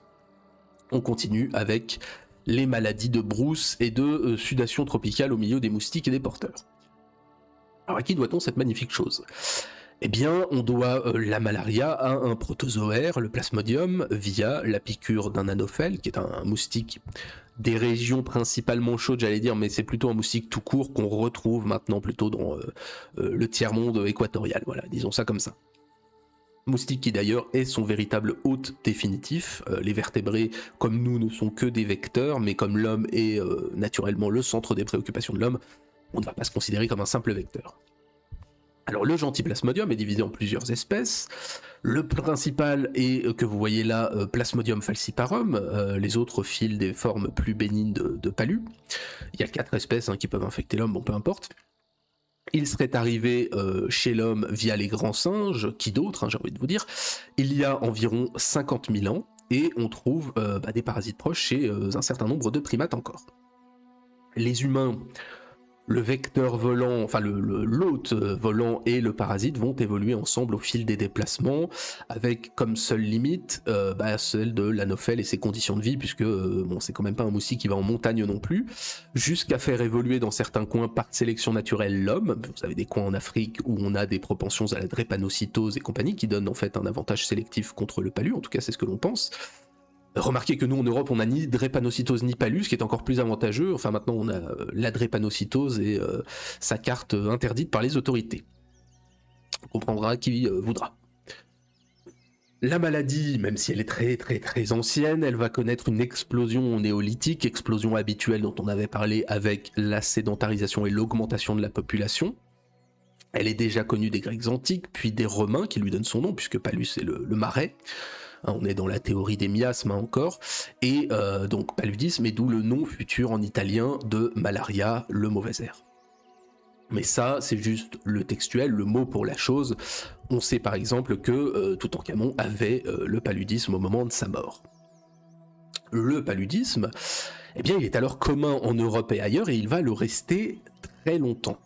C'est une maladie qui affecte surtout les campagnes jusqu'au XVIe, puis on va avoir une recrudescence urbaine, fatalement, avec la grande concentration des gens dans les cités et leurs eaux croupies. Il va transiter vers le Nouveau Monde par le biais surtout de la traite négrière, Nouveau Monde à partir duquel les jésuites vont découvrir l'utilisation de l'écorce de quinquina pour les fièvres, donc l'arbre qui produit de la quinine. On va commencer à avoir l'étude de traitement, alors notamment encore nous, hein, les Français, qui parvenons à isoler la quinine de l'écorce et à produire des doses de traitement standardisées, et notre petit falciparum est découvert par cet homme que vous voyez là en 1880, qui est un médecin militaire à l'Aveyron, qui va peiner à imposer sa théorie puisqu'il ne peut pas encore prouver comment ces petites merdes de protozoaires s'introduisent dans l'organisme. Et ensuite on va avoir la théorie de la transmission par l'anophèle en 1898 par un médecin anglais qui finit par être validé, qui met fin à la théorie miasmatique. Notre cher L'Aveyron aura, je crois si je dis pas de bêtises, le prix Nobel de médecine pour tout ça. Donc une reconnaissance tardive, mais une reconnaissance quand même, et c'est la première fois qu'un protozoaire est identifié comme origine d'une maladie. Dès lors, les méthodes de soins vont progresser parce que malgré la quinine, la maladie ravage encore les Européens, essentiellement, c'est vrai, en contexte colonial, hein, notamment, c'est un peu le passage obligé de l'Empire, ce sont à chaque fois des désastres sanitaires qui touchent les troupes coloniales, hein. Vous avez des exemples à Madagascar et compagnie, et la dose de quinine quotidienne n'est pas si simple à administrer. On va avoir les premiers vrais médicaments dans les années 20, on va coupler tout ça à l'épandage de DDT, et donc la découverte de cocktails chimiques qui empêchent d'avoir des maladies pour avoir de bons cancers à la place. Par contre, autant les médicaments ça ne pose plus de problème depuis longtemps, autant encore aujourd'hui on essaye d'avoir des vaccins performants, ça n'est pas le cas. Mais alors ça fait quoi le paludisme ? Pas du bien, vous en doutez. Les manifestations cliniques apparaissent lorsque le parasite dépasse un seuil au sein de l'organisme dans les globules rouges. C'était la première image, hein, vous aviez des hématies parasitées. Ça les détruit, ça cause de fortes fièvres périodiques, c'est surtout ça qui est, le plus notable, que l'organisme va compenser par augmentation de l'activité du foie et de la rate, avec en plus de ça syndrome pseudo-grippal et toute cette fébrilité intermittente. Ça peut se répéter pendant 2 semaines, ça va produire toutes sortes de choses graves en touchant l'organisme, et donc on va avoir des défaillances multiviscérales. Dans les faits, avec les multiples espèces de protozoaires qu'on a, il y a vraiment des tonnes de merveilleuses combinaisons possibles à court, moyen et long terme, peu importe, mais en gros, sans traitement, la létalité de la forme la plus commune, c'est de l'ordre de 20%, mais encore une fois, tout est question de contexte. Alors parlons épidémie dans cette grande pandémie historique. J'ai hésité entre deux. Mais j'ai choisi un exemple européen au 19e, alors qui est peut-être pas meilleur, à Groningue, aux Pays-Bas, parce que je l'ai choisi pas tellement pour son exemplarité que pour son caractère un petit peu mystérieux. Parce que l'épidémie dans cette ville-là a marqué son temps. Pourquoi ? Eh bien, parce qu'elle apparaît à l'été 1826, elle va ravager la population de la ville en quelques mois, on aura 3000 décès sur les 28 000 habitants, et ce, alors que les environs ont connu la même épidémie, mais bien plus bénigne. Elle touche principalement les jeunes enfants et les vieillards, elle reste inexpliquée, et en fait, finalement, elle a été attribuée à la malaria sans certitude. Mais en même temps, on est ici pour raconter des histoires. Pourquoi la malaria ? Eh bien parce que les premiers symptômes de la maladie étaient complètement identiques, de même que l'on est en saison chaude, on est à l'été, donc ça aurait pu favoriser des moustiques, possiblement exotiques, puisqu'on est dans un port qui est ouvert sur le monde colonial hollandais, et ce en plus alors que d'importantes inondations avaient touché la ville l'année précédente et créé des conditions marécageuses. On parlera d'ailleurs dans une prochaine tier list d'inondations hollandaises. De même qu'ont été soulignés les effets positifs de la quinine par les médecins. Néanmoins, le problème, c'est que la maladie touche normalement fortement les femmes enceintes, qui ici ont été épargnées. Elle provoque des sueurs abondantes que l'on n'a pas ici, de même que les symptômes hémorragiques décrits, la dégénérescence d'organes correspondant à une sévère anémie, et bien tout ça ne correspond pas à la malaria. De la même façon, la contagion est incomprise, puisqu'on n'a aucun médecin qui ne va être touché, aucune autre ville que Groningue non plus, et de tous les facteurs invoqués, aucun n'explique en entièreté la maladie, son vecteur et sa contagiosité. Alors on peut pencher sur une combinaison de facteurs épidémiques couplés, fièvre typhoïde et dysenterie. En tout cas, c'est un réel mystère médical que l'on attribue généralement au paludisme, faute de mieux. Alors vous voyez ici une carte, de la malaria en Italie. Puisqu'en Europe, alors avec l'assèchement et le drainage, le paludisme a largement disparu au début du XXe, à la surprise d'ailleurs des chercheurs de l'époque. Et il était encore présent dans certains coins, type Marais Poitevin jusqu'aux années 30 quand même en France, mais voilà, il a disparu de notre continent. Alors, aménagement du territoire, niveau de vie, agronomie, peu importe, on n'a plus rien, ça c'est une certitude depuis les années 60, malgré l'augmentation du paludisme d'importation, puisqu'on a encore 5000 cas annuels chez nous, quasiment tous d'Afrique. Alors sachant que ce ne sont pas des primo-arrivants pour le coup, puisque eux sont généralement immunisés, en fait, ils la perdent chez nous, et finalement ils recontractent le paludisme chez eux avant de revenir. Voilà, du coup ne venez pas, ça ira plus vite, vous n'aurez pas le paludisme. Alors, vous avez ici la carte des pays où il est encore présent. Parce que c'est pas parce qu'il y en a plus chez nous qu'il n'y en a plus du tout, puisque aujourd'hui encore c'est une maladie qui a touché, j'ai trouvé ce chiffre-là, 280 millions de personnes en 2024, qui a fait 600 000 morts. Alors dans les deux cas c'est 95% en Afrique. Étant donné que c'est probablement voire la maladie qui touche l'homme depuis le plus longtemps, c'est possible, et du coup c'est probable qu'elle soit la maladie la plus mortelle de l'histoire de l'humanité. Et vu qu'encore aujourd'hui elle tue des centaines de milliers de personnes chaque année, elle fait un travail de régulation démographique, vous me direz, mais ce sera tout en haut quand même. Donc paludisme, et bien finalement tout en haut, malgré ce que l'on pourrait croire, puisque effectivement le taux de létalité n'est pas forcément excessif, mais elle est là depuis des dizaines de milliers d'années, et elle est toujours là. Et on n'a toujours pas de vaccin. Donc je crois que pour ces ravages millénaires, elle mérite sa place. Bien, changeons maintenant d'ambiance. Hop là. Ah, j'ai peut-être oublié de faire la transition. Attendez, bougez pas. Hop. Puisqu'on était encore là. Voilà. Le paludisme tout en haut, vous le voyez. Comme ça, pas de problème. Et donc on va passer à la suite. Vous en avez eu un aperçu. Hop.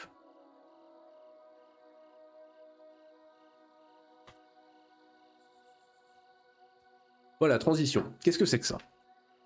Eh bien, nous allons parler de la syphilis, la vérole, enfin la grande vérole pour ne pas confondre avec la variole qui est la petite vérole.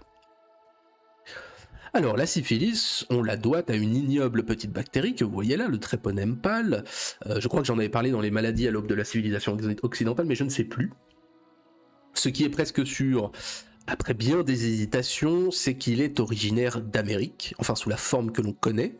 Il s'y serait différencié d'un ancêtre commun il y a quelques milliers d'années, et se serait donc répandu chez nous après la découverte du Nouveau Monde.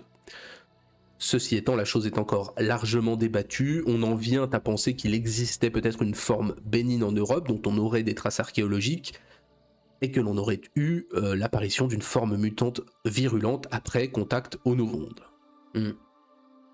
Encore une fois, ce n'est pas moi qui vais trancher la question, il y a une tonne d'incertitudes. L'argument principal et à mon sens décisif, c'est que l'on n'a aucune épidémie recensée en Europe avant le XVIe. Bon, c'est un peu un mystère historique, il faut l'accepter comme tel pour le moment. Ça donne des cas d'espèces assez intéressants. Alors c'est une bactérie qui affecte essentiellement les humains et quelques primates, qui ne survit qu'une poignée de jours hors de son hôte, ce qui rend les contaminations par contact d'objets souillés assez peu probables. Elle se transmet généralement par rapport sexuel ou par transfusion. Un rapport sexuel d'ailleurs de n'importe quelle partie du corps, puisque les lésions cutanées sont contaminantes. Le tréponème est hyper contaminant. Après, le dos c'est peu probable, mais bouche, main, pied, le reste, tout est possible. Fatalement, si venant du Nouveau Monde et qu'on part de ce principe-là, il a fallu un certain temps pour qu'elle soit reportée dans notre histoire. Et comme vous le savez peut-être, le premier foyer est décrit à Naples avec l'arrivée des troupes françaises, mais en fait plutôt par le biais des troupes espagnoles qui participaient à la campagne de Charles VII, et elle devient le mal français ou le mal napolitain selon votre camp, et obtient son petit nom définitif de syphilis en 1530. C'est de l'histoire la première MST, donc forcément elle s'accompagne d'une imagerie morale négative, d'autant plus qu'elle avait des effets physiques marquants, donc vous ne pouvez pas forcément le cacher. Elle devient un tueur majeur à la Renaissance puisqu'il n'existe aucun traitement, et comme toutes les maladies nouvelles, c'est la stupeur. Les premiers soins, enfin même d'ailleurs pendant des siècles, pendant 4 siècles, eh bien les premiers soins ils vont se faire au mercure, bien que l'efficacité de la chose ne sera jamais démontrée, hein, on va lui attribuer des rémissions qui sont spontanées et normales, et autant vous dire que vous soigner au mercure n'est pas forcément une bonne idée, à part si vous voulez perdre vos dents, enfanter des déficients mentaux, et avoir des bouffées délirantes et garder la syphilis quand même. Alors, ce traitement-là va être contesté à de multiples reprises, mais ça va rester en utilisation jusqu'au XXe. À partir de la moitié du 19e, on commence néanmoins à faire des découvertes. La maladie n'est pas spécialement vue comme terrible, mais elle pose un problème de santé publique. Elle n'est pas forcément vue comme terrible puisqu'elle a perdu un petit peu en vigueur au fil des siècles.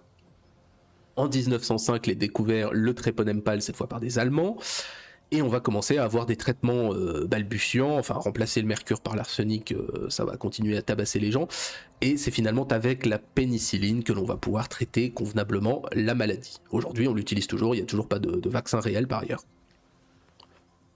La maladie comprend plusieurs stades de développement. D'abord, rien pendant plusieurs semaines, et puis un chancre qui apparaît, qui peut être à bien des endroits, mais vu que c'est le point d'entrée de la bactérie, ce sera sûrement pas sur le torse, je vous fais pas un dessin, avec une lésion extrêmement contagieuse.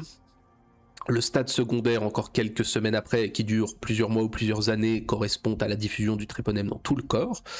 On se retrouve avec des éruptions cutanées partout, qui sont contaminantes, alors avec d'autres symptômes, des fièvres, ce genre de conneries, mais les éruptions cutanées sont les plus typiques. Le stade tertiaire, qui n'existe quasiment plus chez nous, des années et des années après le début de l'infection, et qui ne correspond finalement qu'à 10 à 40% des personnes non traitées, n'est plus contagieux, mais cette fois entraîne des lésions multiviscérales graves, notamment cardiaques, des fractures spontanées, des lésions déformantes, des complications neurologiques, et peut donc être largement létale.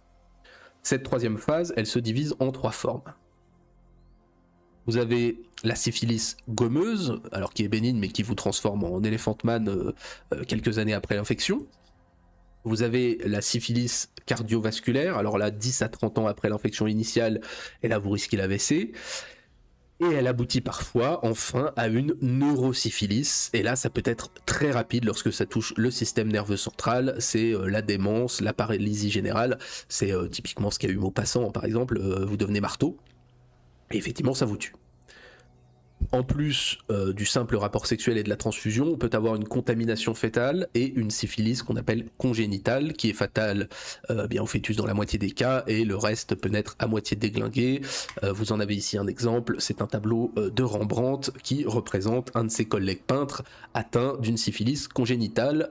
Vous voyez, il n'a pas une tronche tout à fait normale, même si à cette époque-là, on pouvait avoir des gueules d'enterrement. Alors, une fois qu'on a parlé du responsable et de son histoire, parlons épidémie. Alors ici aussi, on se retrouve devant la difficulté d'une pandémie de long terme, puisque du 16e au 20e, la syphilis est un tueur de haut vol. La liste des cas célèbres est longue comme le bras, j'ai parlé de Maupassant, il y en a d'autres. Le problème étant le tabou des infections sexuellement transmissibles qui brouillent les données. On estime par exemple que 20% de la classe d'âge des 15-34 ans à Londres était syphilitique fin 18e. On a eu des fouilles dans la ville, dans un cimetière du 17e, et 13% des squelettes portaient des marques certaines de syphilis. En 1910, dans la même ville toujours, on estime que 10% de la ville était infectée. On pense sans certitude que l'épidémie en Europe, la toute première, le début, a fait 5 millions de morts après donc 1495, lors de cette première grande épidémie qui se répand et qui provoque finalement la même stupeur que la peste noire. Elle semble alors à ce moment-là, donc en cette fin de 15e, beaucoup plus sévère que ce qu'elle va devenir au fil du temps, pour décliner, entre guillemets, au fil du 16e et devenir ce qu'on connaît, c'est-à-dire cette forme lente de maladie. Aujourd'hui, la syphilis est toujours présente, j'ai cherché un petit peu les chiffres. Comme toutes les maladies, on vous dit que c'est de retour, ayez peur. Il y a une augmentation des cas mondiaux depuis quelques années, c'est vrai, 8 millions de cas en 2022, et en France, on note effectivement une importante augmentation. Alors n'allez pas dire que c'est parce qu'on importe des gens qui l'ont, c'est pas bien, mais en tout cas on a eu 6000 cas en 2023, donc une augmentation de 20% en 2021, par rapport à 2021, j'ai pas trouvé plus proche, 35 000 cas en Europe, et étrangement pareillement ça augmente depuis une dizaine d'années sur le continent entier, mais c'est 95% ou 90% d'homosexuels, donc c'est au moins ça de prix. Vous avez ici les différences de contamination entre hétéros et homosexuels. En gros, ça augmente depuis le début des années 2000, c'est vrai. Les États-Unis, ça augmente. La Chine et la Russie, pareil. D'ailleurs, la Russie est l'un des pays les plus touchés par la syphilis en Europe, la fameuse anti-décadence russe. Et on estime que la maladie fait encore 100 000 morts par an au global, ce qui est pas trop mal. Ce qui est pas trop mal dans l'optique de la tier list, hein, bien entendu. Sinon, c'est pas bien. Mourir de la syphilis, c'est pas rigolo. La syphilis, la syphilis, elle va rejoindre le plein milieu. C'est une maladie qui se traite bien dans les pays développés, qui est devenue assez rare, qui est une maladie à évolution lente, qui a fait des ravages importants, qui existe toujours. Donc, on peut pas la mettre au niveau de la polio ou de l'Ebola. C'est au-dessus, mais bon, c'est quand même pas la variole ou le choléra. Faut pas exagérer.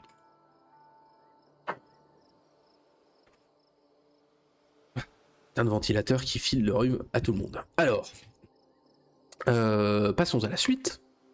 Laquelle est-ce? Hop. Ah oui. Nous allons parler de la diphtérie. Voilà qui change un peu.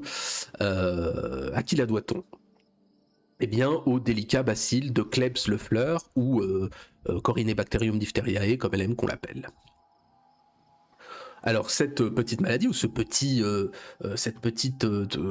bacille adore s'infiltrer dans les voies respiratoires pour libérer une toxine lorsqu'il est lui-même infecté par un bactériophage, un gentil virus qui l'infecte.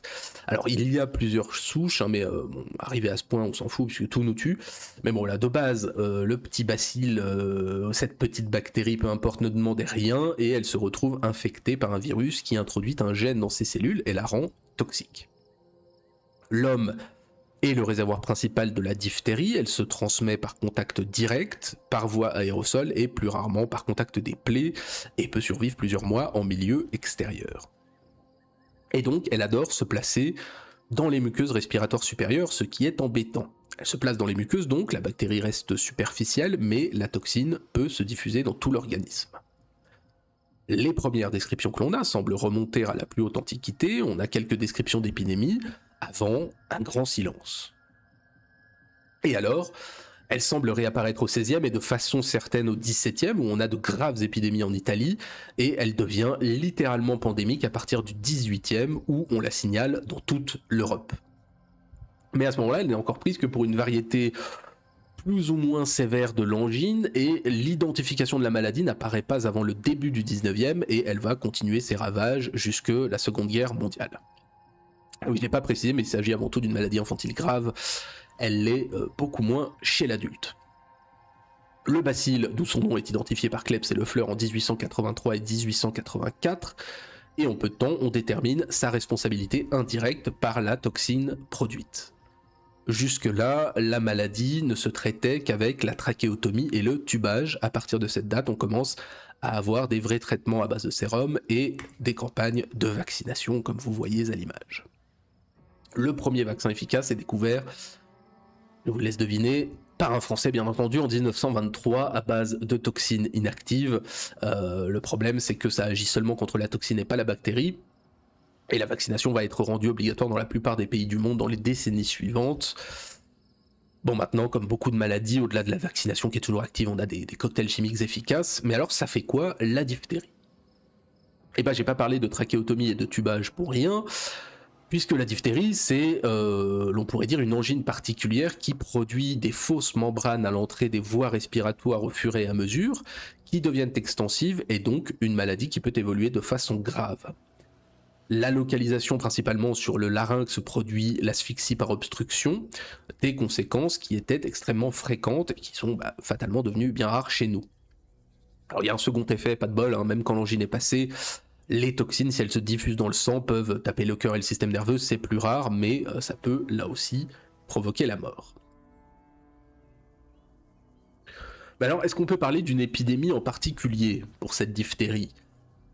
Là aussi, comme beaucoup d'autres, c'est délicat puisque c'est une maladie pandémique qui touche énormément dès le 18e, avec une extension maximale au 19e. On estime qu'en Europe, à ce moment, 5% de la population a eu la diphtérie, avec un taux de mortalité de 5 à 10%. Mais au prix de cette flambée épidémique, 20 000 cas par an en France tout au long du 19e, eh bien, va se créer une immunité collective chez les survivants et les nouveau-nés par la mère, donc adultes et nouveau-nés, et donc la maladie devient infantile puisque les survivants deviennent adultes et surtout avec une gravité qui va devenir moindre, des épidémies qui seront plus rares avec fatalement l'amélioration des conditions de vie et donc moins mortelles. En fait, Si l'on devait prendre une épidémie, ce serait celle qui est concordante avec la baisse de la santé publique en Europe pendant la Seconde Guerre mondiale et la dernière grande épidémie de diphtérie chez nous. À ce moment-là, bien le Royaume-Uni va connaître 1 million de cas et 50 000 morts en 1943. L'Allemagne va avoir 240 000 cas, les Pays-Bas 50 000, la France 45 000 cas, dont 3 000 morts. C'est la dernière grande vague et dans notre pays, le dernier cas purement autochtone remonte à 1989. Et on n'a plus que des résurgences vraiment très faibles dans des situations particulières. Aujourd'hui, dans le monde, on n'a plus qu'une dizaine de milliers de cas par an de diphtérie au maximum et quelques centaines de morts, pas plus. Le seul endroit développé, entre guillemets, où elle a explosé sur un court moment récent, que je traite en quelques mots, c'est l'URSS entre 1990 et 1998, où on va avoir 160 000 cas en 8 ans, seulement 4 000 morts, ce qui est entraîné, vous en doutez, par tous les mouvements de population et l'explosion étatique que connaît l'URSS à ce moment-là, et l'absence de réponse des pouvoirs publics, au moins jusqu'en 1995, où on va avoir un effort vaccinal énorme. On va avoir 80 millions de doses qui vont être injectées en 95, et donc ça va se tasser, mais disons que ça montre que ça peut éventuellement revenir. Vous avez ici la carte de la diphtérie aujourd'hui. Bon, alors comme d'habitude, vous trouvez des articles pour vous dire qu'elle est de retour en France et qu'il faut s'inquiéter et se faire vacciner. Tout ça pour vous dire ensuite, dans le même propos, que c'est ramené par les migrants des pays pourraves, hein, ça devrait pas vous surprendre à ce stade, j'y peux rien, c'est comme ça. D'ailleurs, je sais pas si vous tapez diphtérie, si vous trouverez ça, mais il y a un article assez récent et assez drôle dans Le Monde sur lequel je suis tombé pendant mes recherches pour vous dire qu'on s'emmerde à administrer des antibiotiques hors de prix à un Afghan venu de son bled pourri, accompagné de sa diphtérie de 1872, pour qu'il se barre finalement avant la fin de son traitement et qu'il aille contaminer tous les gens autour de lui. Bref, préparez-vous au retour de la diphtérie. Sans blague, aujourd'hui, disons depuis 10 ans, la maladie fait un retour assez discret à base de 15 cas par an en France, une centaine en Allemagne, qui sont absolument tous des cas importés de toute façon.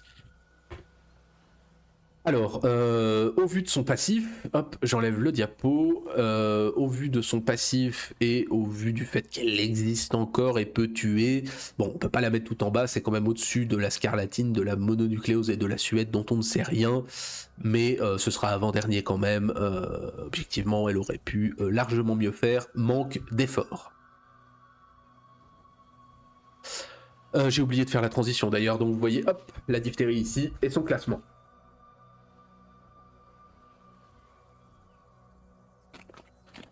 Putain, le nez qui coule, c'est vraiment un truc enfantin absolument insupportable. Bien, la suite. La suite, ce sera... Hop.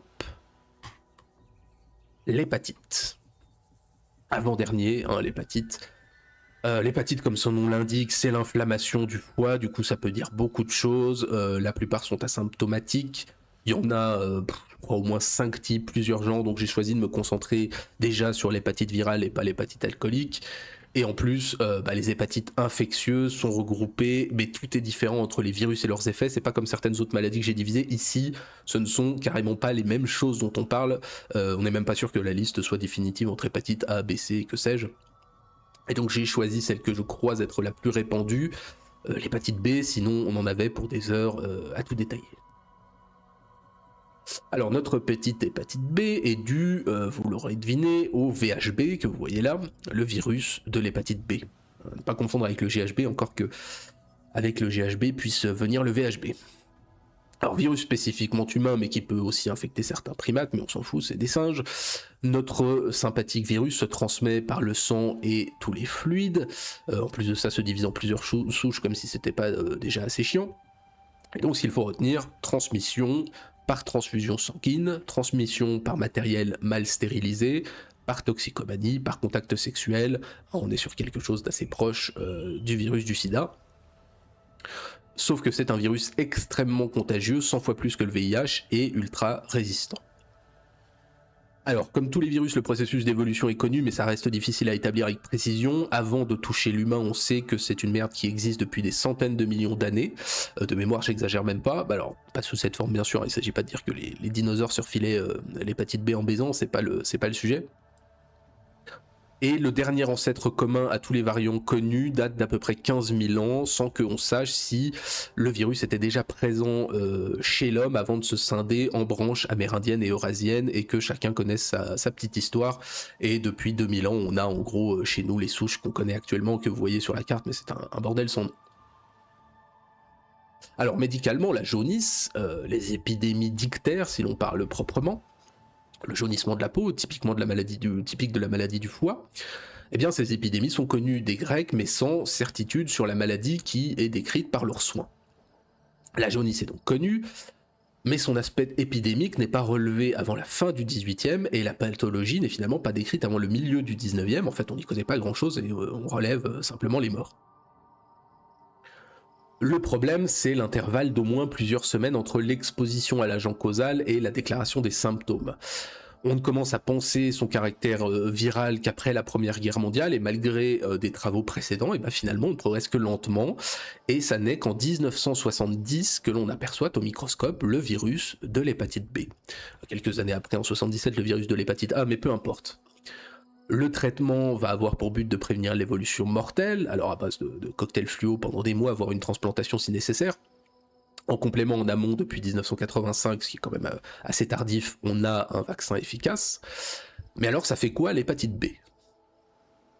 Eh bien, il faut savoir que déjà pas grand-chose, puisqu'elle guérit spontanément dans 90% des cas, et elle évolue dans 10% des cas vers une forme chronique qui peut tuer, on estime que ça tue 15 à 25% des porteurs, donc dans ces 10%-là. On dit comme ça peut sembler pas grand-chose, et c'est vrai que c'est pas de bol d'avoir une évolution chronique, mais en fait ça contamine tellement de monde que ça a un impact important. Alors vous avez pas de bol certes, mais ça fait quoi si vous êtes vraiment pas chanceux? Et bah de 1 à 6 mois après avoir été contaminé, ça se développe rapidement, nausées, vomissements, jaunisse bien sûr, pendant quelques semaines, avec peu de chances de décès. Et la plupart du temps, même quand ça évolue vers le chronique, ça va, mais chez une partie des gens, chez ces 15 à 25% là dont j'ai parlé, ça va évoluer en cirrhose et cancer du foie par l'action perturbatrice des fonctions hépatiques. En gros, c'est ça le principal risque. Si vraiment vous n'avez pas de bol, vous pouvez choper des trucs atroces, mais là c'est vraiment rare, à moins d'être sidaïque. Mais pour le coup, l'évolution la plus importante, c'est celle-là. Alors vu son caractère de pandémie totale, c'est difficile de trouver une épidémie particulière. Puis bon, je vous avoue qu'on est à l'avant-dernière maladie. Dans mes notes, j'en avais un peu marre. En plus de ça, j'ai rien trouvé. La plus notable que j'ai trouvée, c'est dans l'armée américaine pendant la Seconde Guerre mondiale, où on va avoir 300 000 soldats qui vont être infectés par un vaccin contre la fièvre jaune, qui a été fabriqué avec un sérum contaminé. On s'est retrouvé avec 50 000 soldats sur le flanc avec la jaunisse, mais c'est vraiment le seul exemple que j'ai trouvé, on va dire, qui aurait pu être intéressant, mais il n'y avait pas grand-chose à dire dessus. Alors vous avez ici la carte, puisque malgré l'existence d'un vaccin, la maladie reste un problème de santé publique mondiale quand même. On estime qu'il y aurait 2,5 milliards de personnes infectées ou ayant été infectées. Bon, elles n'ont rien bien sûr, et donc ces 10%, ce sont les 250 millions de malades chroniques que vous voyez sur la carte, ce qui est plus embêtant, et des complications cancéreuses qui tuent 1 million de personnes chaque année. L'hépatite B, c'est la principale cause de cancer du foie, c'est la deuxième cause directe de mortalité par cancer après le tabac. En France, on estime qu'on a 300 000 personnes qui en sont porteuses, la plupart bien entendu sans le savoir. Donc bon, à ne pas négliger non plus, ça reste un des trucs les plus mortels par la masse. Ceci étant, vu que ça passe inaperçu, je retire le diapo, vu que ça passe inaperçu dans 90% des cas, effectivement on a 250 millions de personnes pour qui on a réellement une infection, mais dans ces 250 millions, on a 75% des gens pour qui ça va très bien se passer quand même, l'hépatite va aller elle aussi au milieu. Ça me paraît logique. Et surtout la masse de contaminés en fait, qui joue pour cette maladie. Voilà, on arrive à la dernière. Et pas des moindres, puisque c'est un beau morceau quand même. Ça va être difficile de savoir où est-ce qu'on va avec ça, puisque on va parler de la grippe. Alors première chose, il faut savoir que dans la famille des orthomyxoviridae, qui est ce délicieux virus, il y en a 4 pour les grippes, de la A à la D, donc comme l'hépatite c'est le bordel, et en plus de ça, ces petits enfoirés sont des champions de la mutation, et dans la grippe A, qui est la plus commune, la plus dangereuse, il doit y avoir au moins 15 sous-types qui vont de H1N1, qu'on connaît bien, à je sais plus quoi, H10N7. Et dans ces sous-types-là, tout le monde est muté aussi par glissement ou par réassortiment génétique. C'est, on va dire, la maladie la plus répandue et la plus facile en même temps pour paumer les gens. Et comme un con, je me la suis gardée par la fin pour la fin, pour bien me finir. Donc commençons avec la grippe en tant que telle. Alors vous le savez, elle produit des symptômes bien différents, propres au syndrome grippal, dont la grippe finalement n'est qu'une cause parmi d'autres. Elle touche les humains, elle touche les porcs, elle touche les oiseaux, elle touche un ensemble de mammifères. C'est une merde qui est excessivement répandue. Elle se transmet par voie aérienne principalement, c'est essentiellement respiratoire. Qu'est-ce que ça fait? Fièvre en V, qui remonte et qui redescend. J'en témoigne, je l'ai eu il y a quelques mois. Ça peut être malaise, ça peut être douleur, ça peut être atteinte respiratoire avec des risques de complications chez les personnes fragiles. Et on pourrait se dire que c'est la maladie la plus connue et commune dans l'histoire de l'humanité. Et pas tant que ça. Le mot influenza, probablement d'origine ancienne, n'apparaît pas avant la moitié du XVIIIe. Le mot grippe, qui lui est plutôt germanique, n'apparaît que plus tard chez nous. Et là aussi, malgré ce que l'on pourrait se dire, ce n'est pas une maladie qui est si ancienne que ça. La grippe serait apparue il y a 6000 ans chez les oiseaux, et seulement il y a moins de 5000 ans en Chine, bien entendu, avec la domestication des oiseaux et les grands élevages porcins aux alentours. Alors la maladie est décrite, semble-t-il, par les Grecs et les Romains, mais son caractère épidémique ou pandémique est encore peu clair. La première pandémie certaine remonte à la fin du XVIe, avec une pandémie qui part bien entendu d'Asie, et qui cette fois est relevée assez précisément avec plusieurs milliers de morts dans certaines villes, et à partir de cette date-là, on a la grippe saisonnière qui s'installe en Europe. Les pandémies vont se poursuivre de façon épisodique, jusque bien entendu à la grippe espagnole, qui est une grippe surboostée, la pandémie de Covid-19, le SRAS, tout ce que vous voulez, qui sont des pandémies de plus ou moins grande importance. La recherche, là aussi, a mis du temps, plus que sur d'autres maladies, à comprendre ce qu'elle avait en face d'elle. Pendant très longtemps, la grippe a été attribuée à une bactérie, et le virus n'est pas découvert avant 1931 chez le porc, et 1933 chez l'humain. Donc bien plus tard que d'autres. Bon, et depuis on en découvre tous les 4 matins, mais ça c'est une autre histoire. Dès lors, la recherche va se concentrer sur le vaccin, qui n'aboutit pas réellement avant les années 50 et qui se trouve confronté, on l'a vu récemment, au problème de mutation et de multiplicité des virus de la grippe.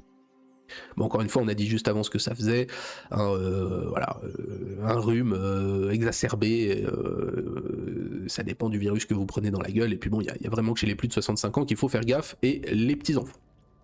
Alors, faut parler épidémie, voire pandémie, et là, on a, c'est vrai, l'embarras du choix. Puisque, indépendamment des épidémies saisonnières, on a de délicieuses pandémies qui émergent plusieurs fois par siècle avec l'apparition de nouvelles souches virales. Épidémies et pandémies qui sont parmi les plus meurtrières de l'histoire. Alors j'aurais pu parler de la folie récente covidique, mais ça va déborder en discussion politique, et puis c'est encore un petit peu tôt pour faire les comptes, je laisserai ça à mes successeurs youtubeurs dans 20 ans. Non, on va partir sur la bien connue, mais néanmoins toujours sous-estimée, grippe espagnole, qui est l'une des pandémies, on dit aussi la plus meurtrière de l'histoire, mais bon, entre relatif et absolu, le débat est ouvert. Vous savez que la population humaine est en croissance, donc voilà, parfois vous avez des épidémies qui tuent énormément sur un panel beaucoup plus large, peu importe. Alors, déjà, il faut comprendre en termes de dénomination et autres que tout ça viendra plus tard, en tout cas certitude, puisqu'à l'époque, on ne sait pas encore, c'est ce que j'ai dit plus tôt, que c'est un virus qui frappe.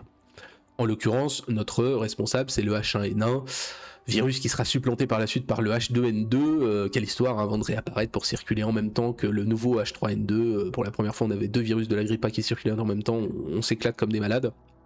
Donc c'est la mort pourpre, c'est la bronchite purulente, c'est la fièvre de 3 jours, c'est ce que vous voulez. Vous voyez ici un camp de soldats américains. Le terme de grippe espagnole, comme le mal français ou le mal napolitain qu'on a vu, c'est l'exonyme habituel pour dire que la maladie vient d'ailleurs, que vous n'en êtes pas le responsable. Dans les faits, bien entendu, ça nous vient des Chinois, et que comme l'Espagne est neutre et a pas la même censure, elle devient le foyer visible de cette merde. À la base, nous, on l'appelait grippe américaine, mais on a arrêté parce que les Américains étaient nos copains. Bon, en fait, pour son origine, on n'est pas sûr, c'est soit les États-Unis, soit la Chine, et pour être tout à fait honnête, c'est probablement les États-Unis, mais sur cette chaîne, on dira les Chinois quand même, puisque les Chinois sont responsables de tout. En tout cas, ce qui est certain, c'est qu'on a le premier cas signalé début 1918 aux États-Unis, et tout de suite, ça tabasse, puisque avec l'entrée en guerre des Amerlocs, ils vont débarquer en Europe. Ça nous atteint mi-avril, et ça va tellement vite que malgré les fronts, elle est en Pologne et en Ukraine en mai. En juillet, elle a atteint à peu près le monde entier avant que cette première vague ne se résorbe. Ça touche beaucoup de monde, ça perturbe les opérations, mais c'est pas encore pire que la grippe habituelle, on a juste beaucoup plus de cas. La seconde vague, alors pareil, qui démarre aux États-Unis à partir d'août 1918 et qui va se poursuivre jusqu'à la fin de l'année 18, ça repart donc de chez eux, ça va suivre encore une fois les mouvements de troupes et de population, cette fois ça ne rigole pas du tout. Là on a des cas qui ne correspondent plus à la grippe habituelle, même les jeunes en bonne santé se font décimer, on a des symptômes qui ravagent absolument le système immunitaire et qui conduisent à des tonnes de pneumonie bactérienne. Parce que c'est pas vraiment la grippe en elle-même qui tue, c'est la réponse immunitaire qui est beaucoup trop forte et qui affaiblit l'organisme. Vous avez ici un exemple. C'est la ville de Londres, un exemple des cas, alors il y a plusieurs choses, mais il y a les cas de grippe, et vous voyez cette évolution cyclique, ça remonte, ça retombe, ça remonte, ça retombe. Pour vous donner une idée du bordel, de cette deuxième phase de la pandémie, on a par exemple un défilé militaire assez connu à Philadelphie qui se tient le 28 septembre 1918, 200 000 personnes y assistent, 47 000 se retrouvent malades, 12 000 meurent. Ça donne quand même une idée de la transmission de la chose.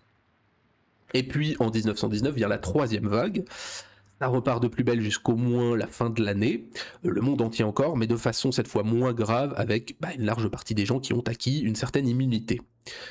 Et on a le droit à une dernière vague, disons de fin 19 à mi-1920, et c'est reparti, la maladie est encore plus contagieuse, mais cette fois elle est encore moins grave.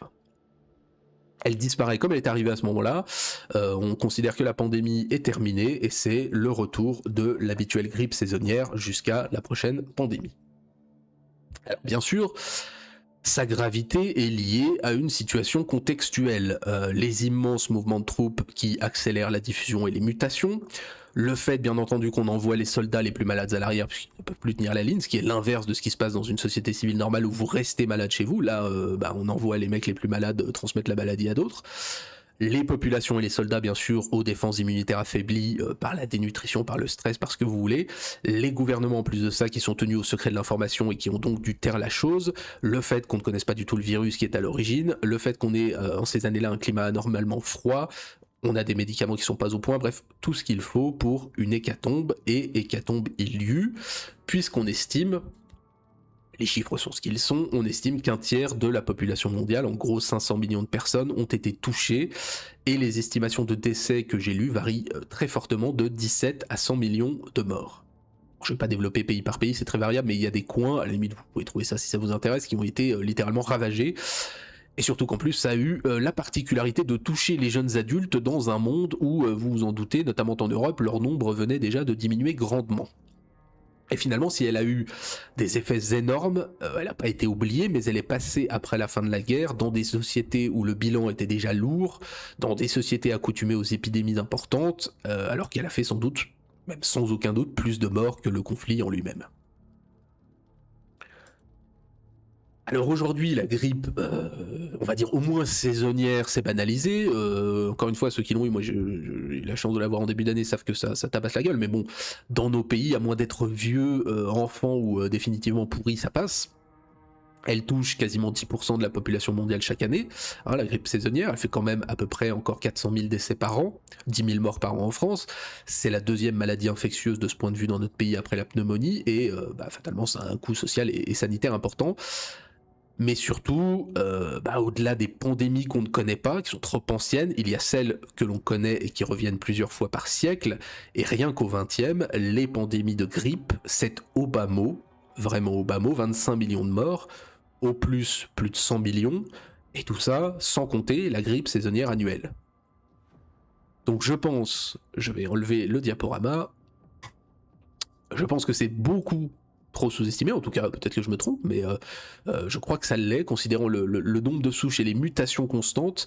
C'est encore à ce jour probablement le seul virus connu qui reste pleinement menaçant sur une échelle mondiale. Donc, tout en haut pour la grippe. Et voilà qui nous donne un classement, je n'oserais pas dire équilibré, mais presque. Voilà pour cette seconde partie de notre tier list des maladies. Excusez-moi pour hop là, mes divers mouchages et compagnie. Ça paraît collé au thème, donc c'est pas très grave.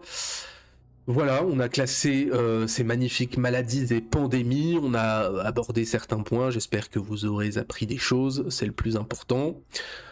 Pour la suite de la semaine, vendredi, on se retrouve pour la 4e session de notre partie multijoueur sur Crusader Kings 2. Dimanche, nous parlerons de ce livre fabuleux qu'est Le Don Paisible. Prévoyez votre popcorn puisque ça va être long. Et mercredi prochain, eh bien c'est une réception. Mercredi prochain, nous parlerons de la vie et de l'œuvre du maréchal Pilsudski, ce qui va être très intéressant à mon avis, et on va apprendre beaucoup de choses. Voilà pour ce soir. Bonsoir à tous. Je vous remercie de votre écoute. Je vous souhaite une bonne suite de semaine dans cette chaleur caniculaire. Quant à nous, eh bien écoutez, on se retrouve vendredi sur Crusader Kings 2. D'ici là, portez-vous bien, hydratez-vous et essayez de ne pas choper une des maladies citées dans ce tableau. Allez, à bientôt tout le monde. Portez-vous bien, on se retrouve vendredi. Bonne soirée à tous.